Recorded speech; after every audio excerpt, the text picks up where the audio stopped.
I bid you welcome to your new home. Let us ride to Camelot. We're knights of the round table, we dance whenever we're able. We do routine to chorus scenes, to footwork impeccable. We dine well here in Camelot, we eat ham and jam and spam a lot. There was always a feeling that perhaps we could make a film together, a really new original film. We're knights of the round table, our shows are raw. We set out basically to make an ordinary film, and we were saved from our own mediocrity by the lack of money. We sing from the diaphragm.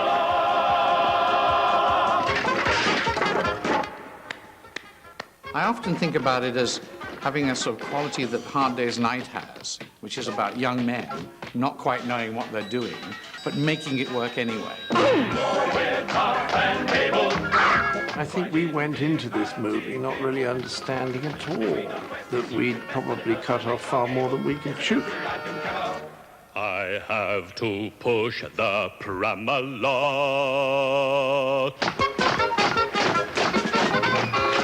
No, on second thoughts, let's not go to Camelot. It is a silly place. These days, Monty Python's silliness is part of the comic language. Their TV sketches and movies are regularly voted amongst the greatest comedy ever made. Millions of fans can still quote Python chapter and verse, and frequently do. And now a Python musical is doing big business across the world. But hard as it may be to believe now, the Pythons' illustrious status as kings of comedy was not always certain. Back in 1973, the team was beginning to fracture. Things weren't looking good for Monty. John, in particular, felt a bit restricted by the group, felt we'd done as much as we could do. He drifted off to start doing Fawlty Towers. Python take my life over. If we weren't doing a stage show, we were doing a television series or preparing for a film or making a record or doing a book. And I didn't want to do Python all the time, but I think the others were having such a good time it didn't bother them. But I wanted to be able to strike out in other directions. And now for something completely different. A couple of them were very cross with me for not wanting to do any more, although I'd not really even want to do the third series. But I think that was mainly Terry Jones, who I remember talked about betrayal or some word like that, and Graham Chapman was very critical. Terry Jones and Terry Gilliam, in particular, were anxious to do an original movie, always anxious to do that, because they were interested in directing. And we'd all gotten a bit itchy to do something bigger. And so the thought of doing a movie was quite intriguing. There was never any question that although I didn't want to do the full series, I wanted to do the movie, because that interested me. In a sense, Making the Holy Grail was starting all over again, something that we believed in and very few other people did. 5 of the future Pythons had met while at university, and they all worked together for the first time on the BBC's famed satirical show, The Frost Report. Chapman and Cleese were tempted across to ITV, writing and performing At Last, the 1948 show, while Palin, Idle and Jones scripted and starred in the Tea Time Kids hit Do Not Adjust Your Set. Terry Gilliam first met John Cleese in New York, and when he came to London, Cleese put him in touch with the Do Not Adjust Your Set team. So when the 2 shows finished, there were 6 talents on the loose, seeking an outlet for their unique comedy tastes and ideas. What else could they do apart from join forces and call their collective effort? Monty Python's Flying Circus. The first series went out in October 1969, and very rapidly, against all the odds at the time, we were offered another series and a third series, and we did 3 series by 1972. Also, during that time, we'd done various albums, we'd done 2 books, and we'd done a film called And Now for Something Completely Different. We decided somewhere along the line, maybe after the second series, that we would write a movie. We would do a movie that we would control and we would direct. The Pythons' first film had been designed to help them crack the US market. It was overseen by Flying Circus director Ian McNaughton and financed by the UK arm of Playboy. But the team found themselves fighting for control of the movie with their financiers. So for Holy Grail, they were determined to take control themselves and be able to go... Well, during the shooting of the television series, Terry and I were both sort of convinced we could do it better than Ian McNaughton or whoever else was directing. I mean, we were sort of always railing at the fact that, oh, the light's not right. You know, everything was cheap, and especially at the BBC, comedy was treated rather shabbily. Terry often got into fights with Ian McNaughton about how the television series was being shot. And he and Terry Gilliam both had much better visual senses than I did, and they felt, I think quite correctly, that they could do the visuals much better. They'd had a good look at television, turned it upside down, turned it inside out, and I think they were just restless for doing some more. You know, maybe they needed to do their Sgt. Pepper or their White Album. The idea of doing a movie really appealed to us, and I think both Terry and I were convinced we wanted to be movie directors. And so basically we just proposed to the group, anybody named Terry can direct, and the others agreed. So the Terrys would be taking turns in the director's chair. But there was still one question. What exactly were they going to direct? Terry Jones and myself had begun a sort of script about the Middle Ages and flying coconuts and all that. It was actually the beginning of the film. And Arthur coming to the wars and trying to talk to these people who just went on about unladen swallows. First time we wrote it, it was sort of, it was filled with sort of sketchy things. There was a lot of things in Harrods, it was modern day, it vaguely was Grayley. We had no idea how to do narrative in a movie, and I don't think we do it particularly well in Holy Grail, because we were sketch writers. And we just wrote a lot of sketches, and it took us an incredibly long time to actually get to the script that you see on the screen. It was perfectly clear that the most successful part of it was about Arthur and the Grail. And so we junked all the rest of it and said, well, let's write a movie about Arthur and the quest for the Grail. And that's how it began, and people just started writing pieces, as we always did. I mean, Python was, you know, people go away, write things. We'd have an idea of what we're doing, go and write, and then start cramming it all together and throwing out most of the good stuff and leaving the dross. Can you give me a brief synopsis of the film? Is that possible in the space of half an hour or so? Well, I don't think it is, really. I don't think it is. Well, try in then 30 seconds. Right. It's about a search for the Holy Grail, you see, which is a large sort of creature, a bit like a dodo, with a big beak. There was a lot of fighting about the material all the way through Python, but that was kind of good because a lot of it was a creative tension, which I think you have to have. I think we sort of must have been writing towards each of us playing a knight. And John would be Lancelot, and Michael would be Galahad, and I'd be Robin, and Terry would be Bedivere. And Terry Gilliam was Patsy, of course. And so I think we must at a certain point have realized we were all going to play a knight each. So with the knights all cast, who'd be the man who would be king? Arthur. Order! I think Graham must have read Arthur in some of the early read-throughs, and you know, he was terrific and had this sort of long-suffering kind of gravity, and he looked good. There was something about Graham that just was not quite magisterial, but aloof. It is I, Arthur, son of Uther Pendragon from the castle of Camelot, king of the Britons, defeater of the Saxons, sovereign of all England. Pull the other one. I am. One of the joys of Python for me was playing lots of different characters. To give up the chance of doing a lot of characters to be this regular, sort of rather straight figure that goes all the way through, I think it's quite a sort of sacrifice. And Graham seemed happy to do it. It was the smartest choice we made because he was a brilliant Arthur. And I think we also discovered in that sense that, you know, he became sort of the center around which the madness spun. What's it like being a film star? I'm not. Just an extra, really. You're just an extra? Yes. Oh. It's the crown and this that probably Yeah, I was looking makes for you Graham think. Ah, yes, he's around somewhere. Is he? Now, the Pythons only needed one small thing to make the movie: money. To help them find it, they turned to their industry contacts. Mark Forstater first met Terry Gilliam in New York and was now working in London as an independent film producer.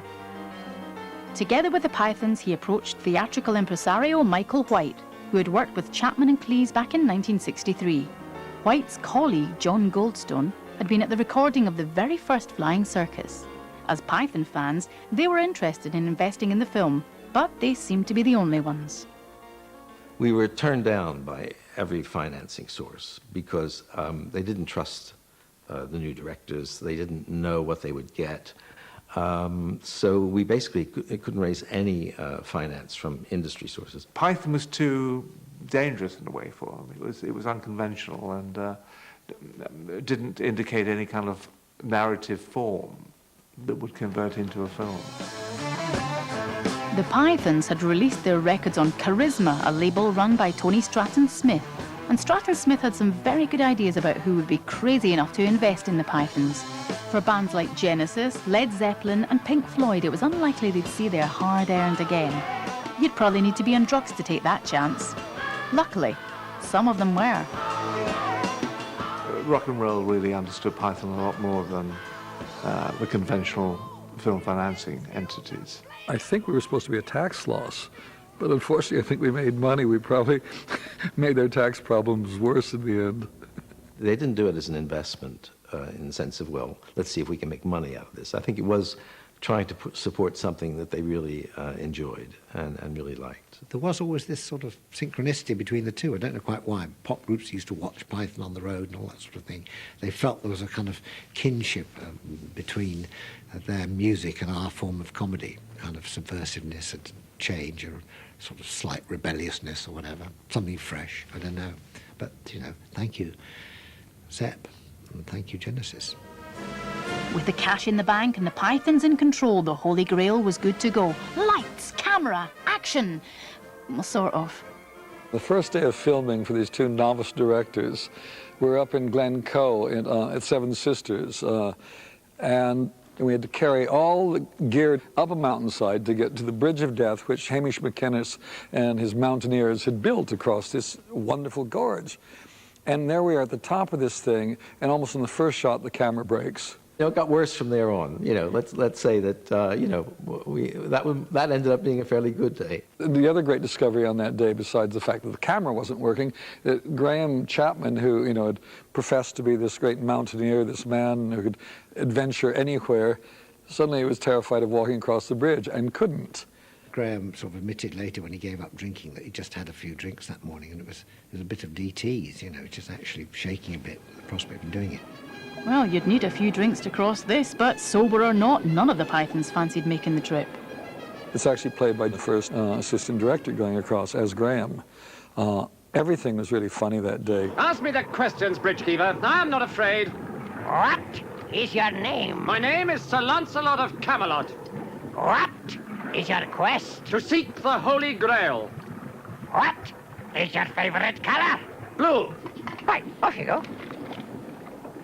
Oh, thank you.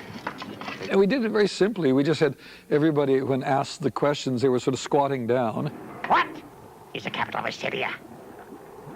And when they got the wrong answer, they would just jump in the air. I don't know that. And then we'd cut to another shot where we threw a dummy into the gorge. It couldn't have been cruder, and it works. To anyone who knew anything about Glencoe, driving through and seeing the head of mountain rescue throwing people one by one into this great crevasse would have seemed a little bit sort of worrying. Also throwing himself into the film and into the low budget was ex-Bonzo Dog Doodah Band member Neil Innes, a Python collaborator and musical advisor from Do Not Adjust Your Set. This time round, Innes would not only be playing a series of small roles, he'd also be writing the film's score. What are you exactly contributing to the film? Terror and heroics in certain points to really do a job, with the music to sort of either create the lump in the throat or make the back hairs stick out. Yes, I was going to be doing the music, but quite frankly, that didn't really sort of excite me that much. I've always wanted to do movie music, but I knew it was such a low budget. The music budget was only £3,000. But the budget restrictions would also help turn an inspirational idea into the film's most loved running gag. The original sketch that Terry and I had written, we had horsemen going clippity-clop and someone with coconuts. And suddenly thought, well, let's do all the horses like that. So we don't have to have horses, we don't have to be able to ride, we could save a lot of money, you don't have animals on set and all that sort of thing. And of course, so the coconuts, which were originally in the economy measure, became one of the sort of things people remember most about the film. I think the fact we had so little money made us much more inventive. like the coconuts. You know, it's a perfect example. You can't have horses, of course you can't. So you do coconuts, which is funny in itself and also does make it rather easier to shoot.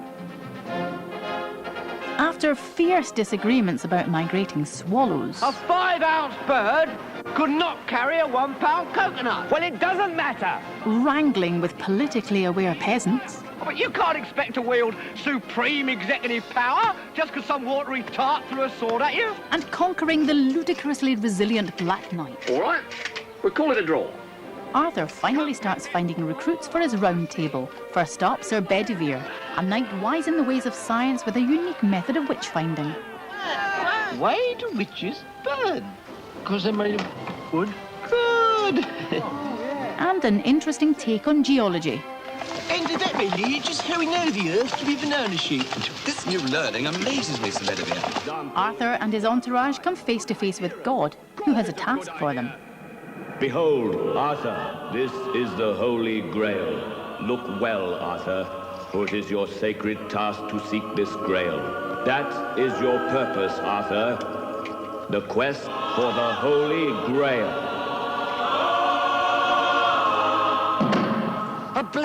A blessing from the Lord. God be praised. The king and his knights set out on their quest. But if the plot had finally kicked off on the screen, off it the duress of filming was even beginning to get to the officially most nicest python of all. It brought out the bad side of Mike Palin. Mr. Nice was, for a brief moment, not very, because we had him as the mud eater. For a start, it meant that you had to be filthy. So you wash in the morning, you have a shower, you clean your teeth, you go into set, and you immediately get mud put all over you, teeth blacked out.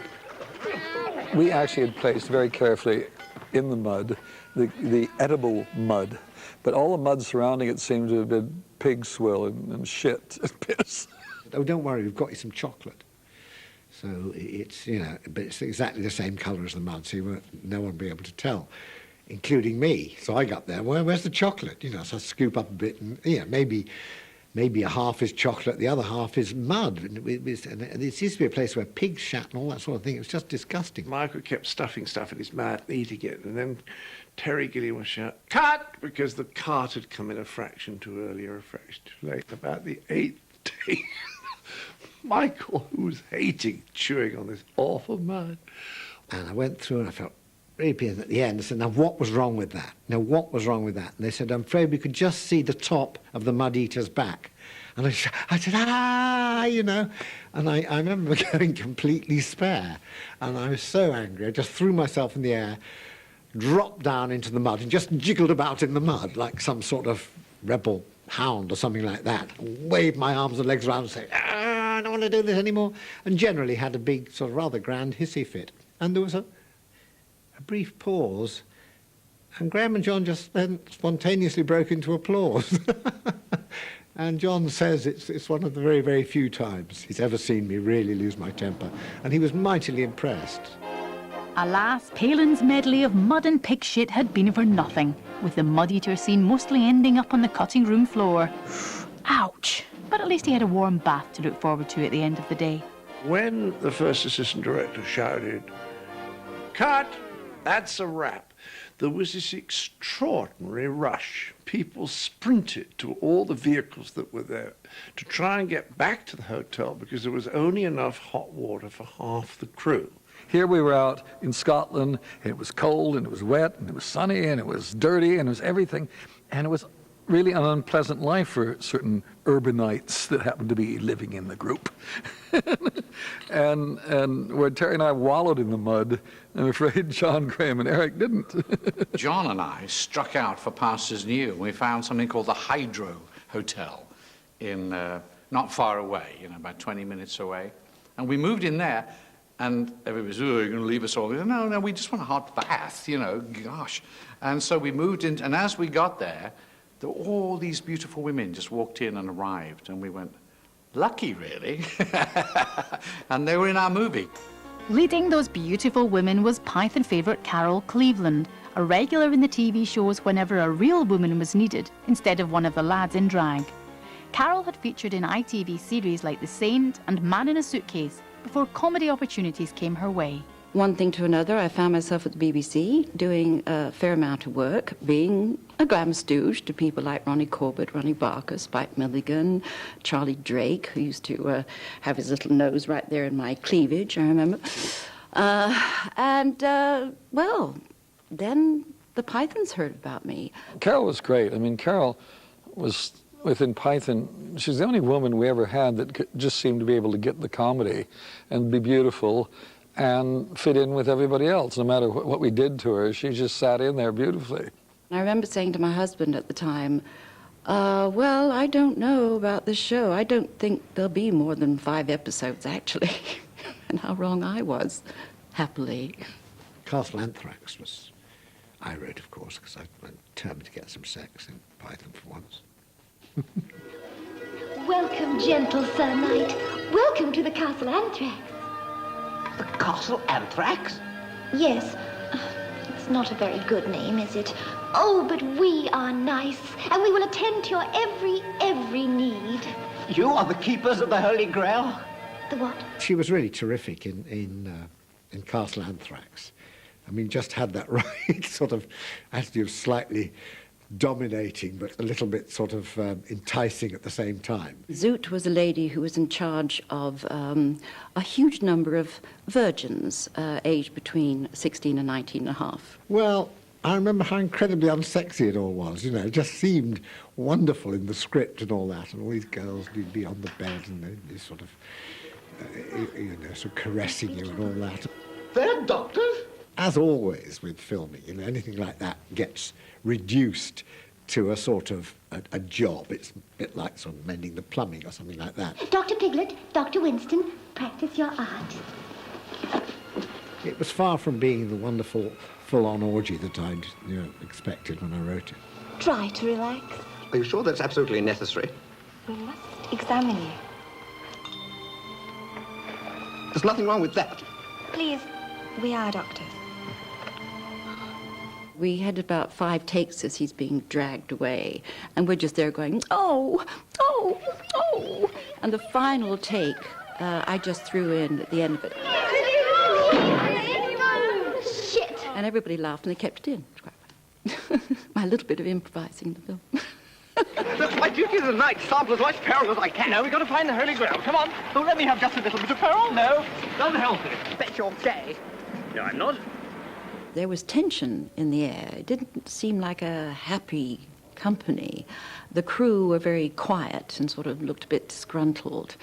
And I then discovered that the crew, in fact, were on the verge of downing tools. There was nearly a mutiny because they got so fed up with having these 2 directors who seemed to be at odds with each other. 2 directors, a double-headed dog.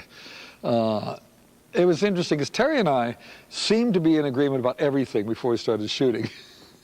About life, the cosmos, everything. And as we started shooting, it was clear that sometimes we were saying opposite things to the others in the group. It's a dog's body job, actually, directing. I think it's it really has just got to organise things and work out what you're doing in the morning, and it's a very thankless task. We do tag team directing. And he finishes that, he'll come out here and exhaustedly tap me on the shoulder, and I'll rush into action, and away we'll go. But I mean, you're all treating them with proper respect. Well, I mean, there's never been any mutual respect within the Python group at all, as you probably know. But we're withholding a lot of the criticism that we would normally be making. Terry and Terry Gilliam, particularly Terry Gilliam, they were so enjoying the visual look of it and all that. And they sometimes had trouble persuading, certainly someone like John, it was very important to crouch for another 12 minutes so they could get the sun glancing off the top of his helmet, He just didn't see the aesthetic value of that particular shot. He just felt he was very uncomfortable. But he is tall, and it got, bending down is probably more difficult for him. The only thing that seemed to matter was the look of the shot. And I did a take with Eric where Eric was playing Concord. Come on, Concord! Message for you, sir. Concord! Concord, speak to me! I want you to realize that when we're making a movie, you only do about 3 or 4 really good takes. in the whole movie was when it all flows. And we did one. I was so proud. I thought that was a great take. Brave, brave Concord! You shall not have died in vain. I'm not quite dead, sir. Well, you shall not have been mortally wounded in vain. I think I could pull through, sir. Oh, I see. Actually, I think I'm all right to come with you. No, no, sweet Concord, stay here. I will send help as soon as I've accomplished a daring and heroic rescue in my own particular... Idiom, sir? Idiom. No, I feel fine, actually. Farewell, sweet Concord. And I said, how about that?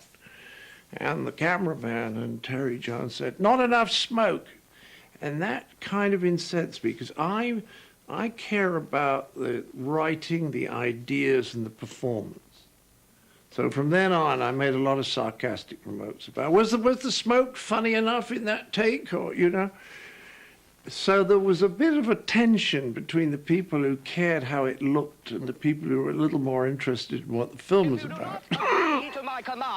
I think the moment it finally snapped was when we were doing the scene where the taunters are pelting the knights with cows and sheep and everything over the battlements. It was a matte shot, so I had to get everybody below the parapet of the castle so I could then cut a mat out and throw these toy animals over later. And which meant digging a hole in the ground to get low enough, and the others in the group had to be on their knees to get all these angles right. John and Graham were the first to go and just got so angry with me for these uncomfortable positions I was putting him in. And and I said, this is your sketch. I didn't write this sketch. This is your sketch. I'm trying to make it work. If you don't like it, I'm off. I know that I was a bit mean to Terry Gilliam on one occasion, because Terry was used to doing animation and having these cutouts, and he would move the cutout a fraction and then move another cutout a fraction. And he had a tendency to treat the actors a bit like that. He would say, can you move just a little bit to the left? And we'd do that, and he said, no, back a little bit. And this would go on for 15 minutes. And once I think I sort of exploded. I said, will you get on with it? I was so uncomfortable, you know? And I think that hurt his feelings, poor chap. And he went and lay down. I went off in a snit and laid down in the grass some distance away. I'm not going to play. And Terry then had to deal with them. And I think that was the moment. Let's split it. Terry Jones, I have to say, was always slightly more aware of the actors, being one of the actors, being involved all the time and having to, you know, do a bit of directing and then rush around and be Sir Bedivere and all that. What do you find is the most difficult part of sustaining the effort? Oh, sort of getting up, really. In the morning? Yes, and putting the clothes on. It just seemed to me the comedy was going to be much more effective if you believed in that world, if that world smelt and you could taste it and it was there, and then you could do the most silly things within that and it'd give the comedy more weight, and I still think that's true. You know, they really did a fantastic job. When you see that boat sweeping in, you think, oh my gosh, this is a proper movie. And then it goes back to being silly, but it's the properness of the movie which sets it all up, I think. After encountering the notorious knights who say, "Nee," Arthur and his noblemen embark on one last push to find the Grail. They meet Tim the Enchanter, fight a killer rabbit, throw the holy hand grenade, cross the bridge of death before... Jesus Christ! Hello, dappy English kniggets and Monsieur Arthur King, who has the brain of a duck, you know. If I came up with the ending, I think it was just out of desperation. We were going towards a battle, and we couldn't afford an army. I think there's something like 25 students from one university nearby who are pretending to be the army.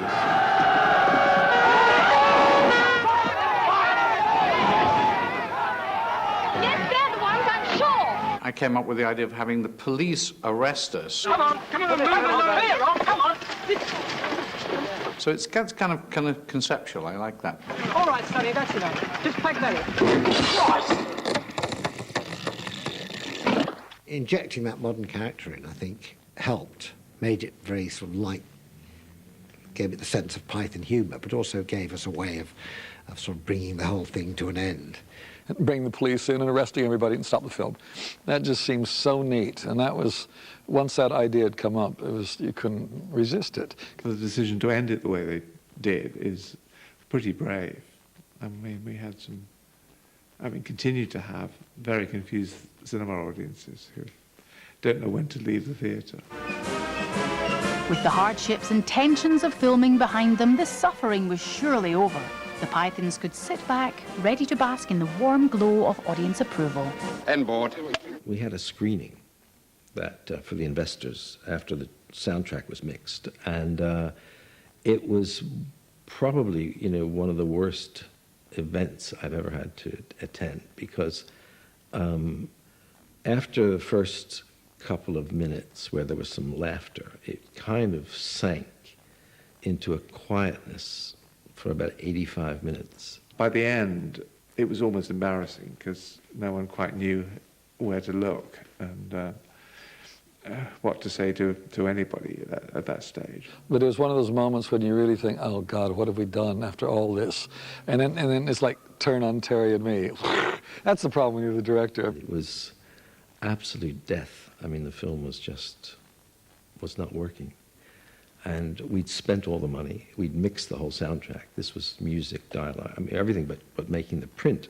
Neil was the one that maybe in some ways got the short end of the stick, because he had written more music that was then pulled off at the last moment, because it ended up, I think we went to DeWolf and just got sort of library music that was more epic. We just picked music that sounded like old Hollywood films. Old, medieval movies. I think the decision to use library music was the right one. It is mock heroic, so you want bum da da da da da. Even though it's boring, it's a bum da dum da da da dum dum dum da dum da da da dum.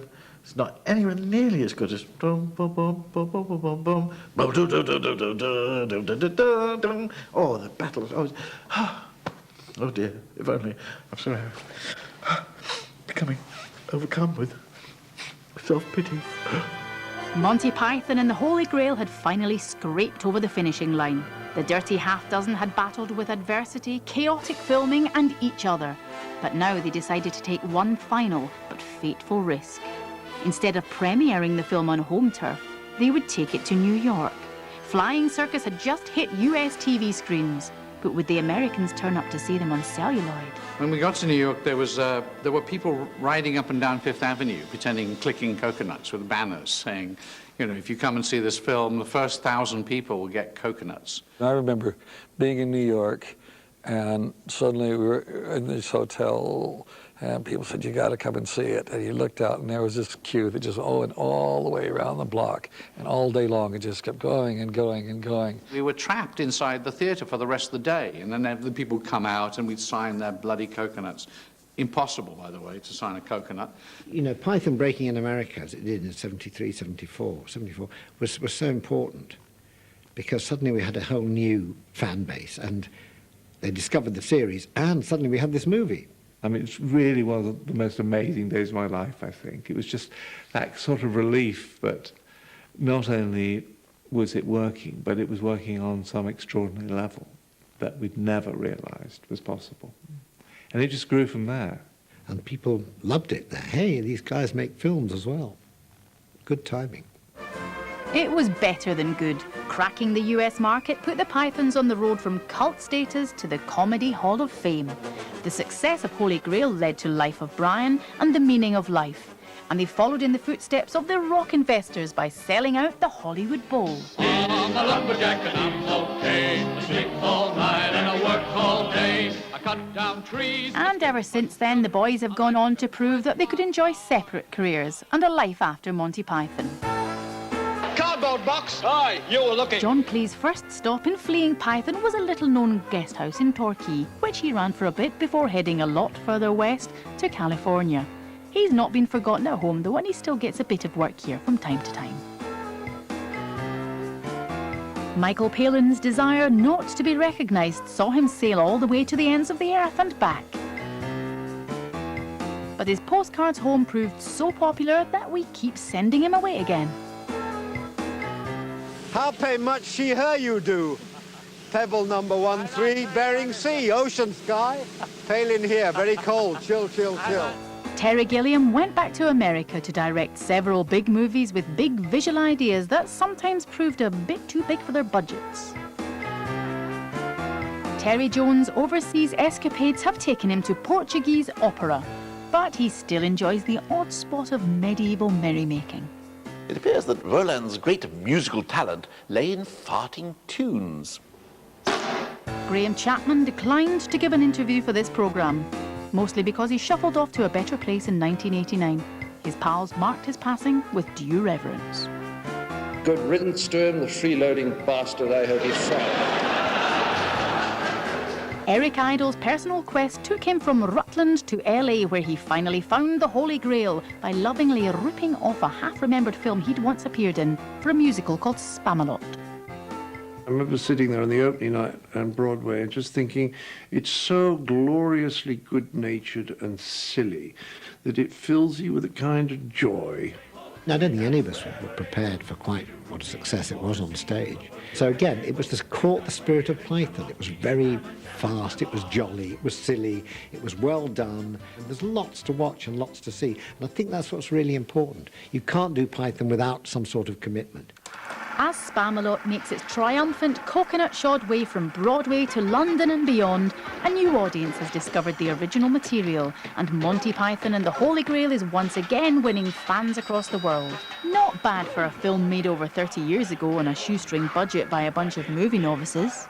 There was something very magical about this film, in that sense, about how everything came together, both in the filming, the talents that came together, and eventually how it reached an audience. It was just our utter naivete and our energy that produced this thing.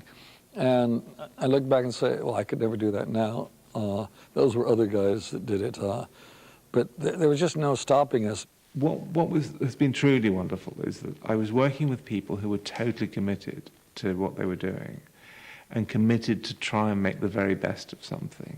The general kind of spirit of Holy Grail, I think, now comes through very, very well. And it's a good-natured film, and it's quite a silly film, held together very much by Graham's performance. Who do you know so much about swallows? Well, you have to know these things when you're a king, you know. I think that it is actually probably closer to a kind of reality of our characters than almost anything we've done. You know, John is a very angry Lancelot who comes charging at things. I do like to run away a lot, you know, with a musician. Michael, I think, is constantly tempted by young women wearing very little. And Gilliam is clearly Patsy, and Terry Jones is a sort of Bedivere, you know, constantly doing this and you know. It was extraordinarily demanding physically, but of course we were young. I mean, if I'd tried to do it now, I'd be in hospital in 2 weeks. I just have to write "neat!" exclamation mark on an autograph book, and people think it's the funniest thing you've ever done, which just saves you having to write a very unfunny message. And just say "neat!" and people sort of like it.